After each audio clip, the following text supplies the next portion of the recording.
వైకుంఠ ద్వార దర్శనం కోసం ఈటిప్ విధానంలో దర్శన టోకెన్లను జారీ చేసింది టీటీడీ. మొదట 3 రోజులకు సంబంధించి 176,000 దర్శన టోకెన్లు జారీ చేయగా తెలుగు రాష్ట్రాల నుంచి అత్యధికంగా భక్తులు దర్శన టోకెన్లు పొందారు.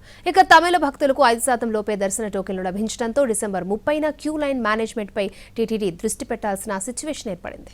కలియుగ ప్రత్యక్ష దైవమైన శ్రీవారి ఆలయంలో డిసెంబర్ 30 నుంచి 2026 జనవరి 8 వరకు భక్తులను వైకుంఠ ద్వార దర్శనానికి అనుమతించనున్నారు. 10 రోజుల వ్యవధిలో 8 లక్షల మంది భక్తులకు వైకుంఠ ద్వార దర్శన భాగ్యం కల్పించేలా టీటీడీ ఏర్పాట్లు చేస్తోంది.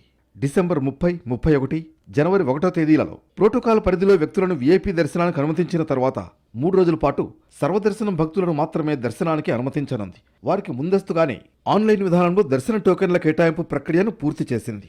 నవంబర్ 27 నుంచి డిసెంబర్ 1వ తేదీ సాయంత్రం 5 గంటల వరకు ఆన్లైన్లో రిజిస్టర్ చేసుకున్న భక్తులకు డిసెంబర్ 2వ తేదీన మధ్యాహ్నం 2 గంటలకు దర్శన టోకెన్లను కేటాయించింది.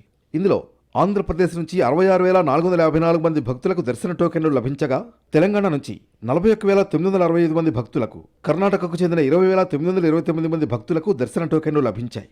తమిళనాడు రాష్ట్రం నుంచి 11,703 మంది భక్తులకు దర్శన టోకెన్లు లభించాయి. ఇక మహారాష్ట్ర నుంచి 3,352 మందికి, కేరళ నుంచి 287 మందికి, పుదుచ్చేరి నుంచి 181 మందికి, ఒడిశా నుంచి 180 మందికి, గుజరాత్ నుంచి 114 మందికి, త్రిపుర నుంచి 29 మందికి, ఎన్ఆర్ఐలు 91 మందికి దర్శన టోకెన్లు లభించాయి. వీరికి దర్శన టోకెన్లలోనే వారు దర్శనం చేసుకోవాల్సిన సమయం, చేరుకోవాల్సిన ప్రాంతాన్ని కూడా నిర్దేశించింది టీటీడీ. ఇంతవరకు బాగానే ఉన్నా తెలుగు రాష్ట్రాలకు చెందిన భక్తులకు 1,00,000కు పైగా టోకెన్లు లభించగా తమిళ రాష్ట్రానికి మాత్రం 11,000కు పరిమితం అవడంతో టీటీడీ ముందస్తు జాగ్రత్తలు తీసుకోవాల్సిన పరిస్థితి ఏర్పడింది. సాధారణంగా తిరుమలకు విచ్చేసే వారిలో తెలుగు రాష్ట్రాల నుంచి 40% మంది భక్తులుంటే తమిళనాడు నుంచి 30% పైగా భక్తులు వస్తూ ఉంటారు.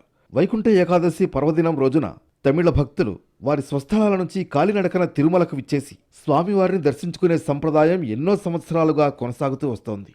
ప్రస్తుతం మొదటి 3 రోజులకు ఆన్లైన్లో దర్శన టోకెన్ల కేటాయింపు ప్రక్రియ పూర్తి కావడం తమిళ భక్తులకు ఆ స్థాయిలో దర్శన టోకెన్లు లభించలేదు.